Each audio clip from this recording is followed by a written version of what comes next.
कहानी नीरू की है। पंजाब की नीरू की शादी दिल्ली के राहुल से होती है। दिल्ली कितना बड़ा शहर है ना, लेकिन आप लोगों का घर तो बहुत छोटा है। हमारे पंजाब में तो ये बड़े बड़े घर होते हैं कि मजा ही आ जाता है। कोई बात नहीं नीरू, मैं भी तुम्हारे लिए बहुत बड़ा मकान बनाऊंगा बहुत जल्दी। नीरू के पिता जहाँ पंजाब के जाने माने व्यापारी थे, वहीं उसका पति राहुल दिल्ली में एक सिंपल नौकरी करता था। माँ, यहाँ तो घी मक्खन इतना महंगा है कि क्या बताऊँ। मैं तो तरस ही जाती हूँ घी खाने के लिए। नीरू की माँ को ये सुनकर बहुत दुख होता है। मेरी बेटी को घी नसीब नहीं हो रहा है और ये बहू यहाँ बैठकर घी में शक्कर डाल रही है।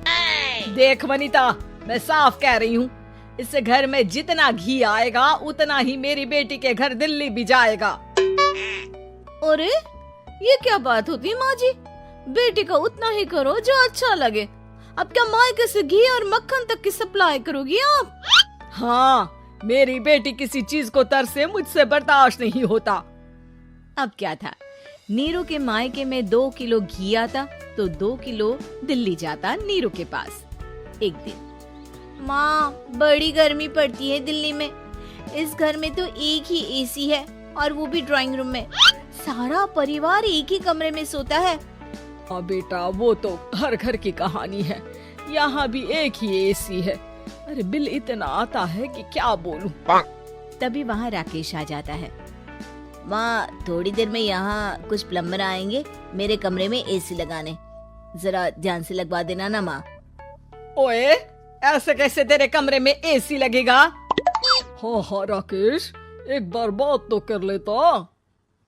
अरे पापा, वो वनिता को गर्मी में नींद नहीं आती। ड्राइंग रूम में सबके साथ सोने में वो अनकंफर्टेबल है, इसलिए। अरे पूरे परिवार के साथ वहाँ तेरी बहन नीरू भी तो सोती है। वो नहीं हो रही क्या अनकंफर्टेबल? समझ रहा है ना? अगर एसी लगेगा तो एक दिल्ली में तेरी बहन के कमरे में भी लगेगा, तभी तू लगा सकेगा। राकेश वनिता को सारी बात बताता है। वनिता करती भी क्या, मन मार कर बैठ जाती है। माँ, ये लोग ठीक नहीं है, क्या करूँ मैं? अरे बेटी, यहाँ आ जा, तू यहाँ आकर रह ले। अरे छोड़ दे ऐसे पति को। कैसे छोड़ दूँ माँ? समाज क्या कहेगा, लोग क्या कहेंगे?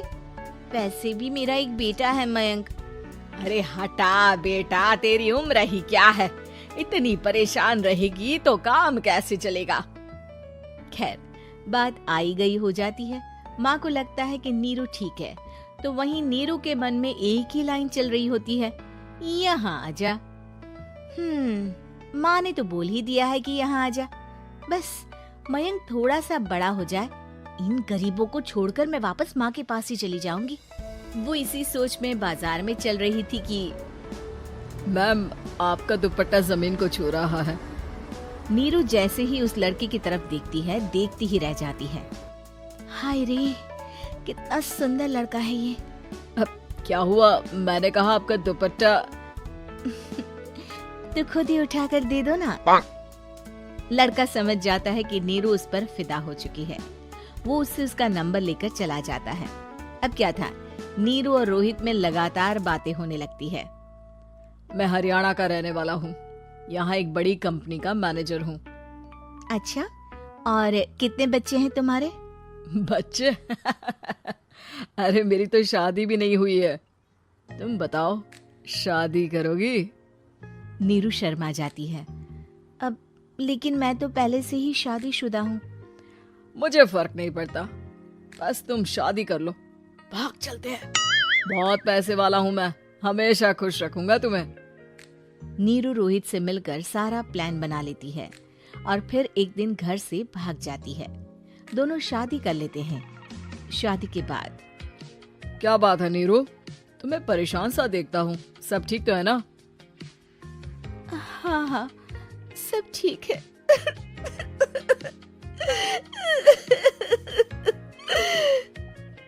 ये कहते कहते ही वो रोने लगती है। अरे क्या हो गया, रो क्यों रही हो? मैंने तुमसे एक बात छुपाई है और और वही बात अब मुझे परेशान कर रही है। रोहित, मेरा एक बेटा भी है, उसका नाम मयंक है। क्या बात कर रही हो? ये तुमने मुझे पहले क्यों नहीं बताया? देखो नीरू, मेरी माँ को मैंने ये नहीं बताया है कि तुम शादीशुदा हो। बच्चा मैं मैनेज नहीं कर पाऊंगा। नीरू को समझ में नहीं आता कि वो क्या करे। तुम उस बच्चे को अपनी माँ को क्यों नहीं दे देती? नीरू चुपके से माँ को फोन करती है। माँ, क्या मयंक को तुम रख सकती हो? बेटा, मैं राकेश के साथ बात करती हूँ। आखिर घर का बेटा वही है, जो वो बोलेगा।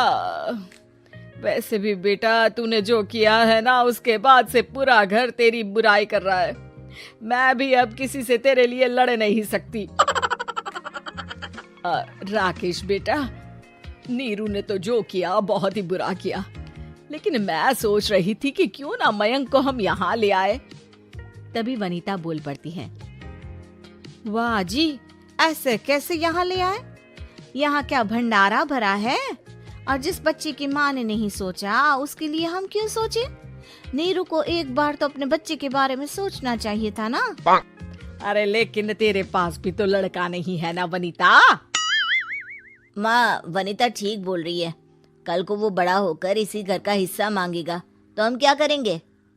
माँ कहती भी तो क्या, वो चुप रह जाती है। वहीं नीरू का पहला पति कहता है। माँ, अगर आज भी वो वापस आ जाए तो मैं उसे माफ कर दूंगा। बेटा, गरीबी चीज ही ऐसी है, क्या करेगा? तू तो अब मयंक का सोच। वो बेचारा तो बिना माँ का हो गया। मयंक के खातिर तू दूसरी शादी कर ले बेटा। लोगों के लाख समझाने के बाद नीरू के पहले पति की शादी रिद्धि से हो जाती है, जिसके पहले पति से 2 बच्चे होते हैं।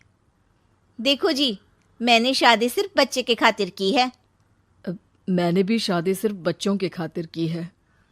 वहीं नीरू के दूसरे पति के मन में ये बात घर कर जाती है कि नीरू एक मासूम बच्चे को उसके खातिर छोड़ कर आई है।